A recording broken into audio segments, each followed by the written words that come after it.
Hello everyone, আজি যাব ওলাইছো আপোন মানুহে ঘৰলৈ। পিছে কলৈ আহিছো বাৰু? ৰব, গুটেই গম পাব। এই আহি পালো আমাৰ দেউতাৰ ভাগিনীয়েক অৰ্থাৎ আমাৰ বা এগৰাকীৰ ঘৰত। মোৰ বৰ্তাৰ ছোৱালী মানে মোৰ বাৰ চলি আছে কইনা ভাতৰ পৰ্ব।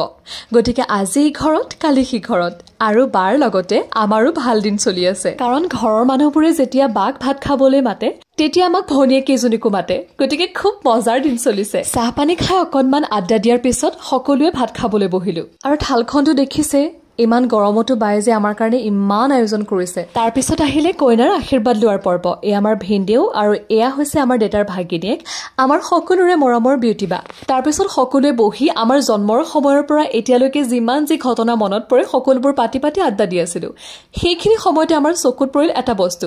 এইটো লিখা আছিলে বেকাৰ স্পেচিয়েল আৰু তাৰ পৰা ওলাইছে কাপোৰ। গতিকে এইটোকে লৈ আমি খুব হাঁহিলো। এতিয়া আহিলে ফটো আৰু ভিডিঅ'জ বনোৱাৰ পৰ্ব। কাৰণ ফটো ভিডিঅ'জ নহলে আজিকালি অনুষ্ঠান এটা সম্পূৰ্ণ নহয়। মা আৰু বৰমাহঁতে ডিচাইড কৰিলে যে এতিয়া আমি মানুহে ঘৰলৈ যাম। যিহেতু সন্ধিয়াও হ'ব ওলাই আহিছিলে গতিকে সকলোৱে জল্দি ৰেডি হলো তালৈকে যাবলৈ। এয়া আহি পালো সেই মানুহ ঘৰত, মানে মোৰ এগৰাকী বৰমাৰ ভনীয়েকৰ ঘৰত। তেওঁলোকে নতুনকে ঘৰটো বনাইছে আৰু ইমান ধুনীয়া বনাইছে চাওকচোন। চাগে আমাৰ বেছি সংখ্যক মানুহৰে ড্ৰিম হাউচ বুলি ক'লে যিটো হয় ঠিক তেনেকুৱাই নহয়নে? আমি যে দিনটো বহুত ফটো উঠিছিলো তাৰে দুখনমান ফটো ইয়াতে সাঁচি ৰাখিলো।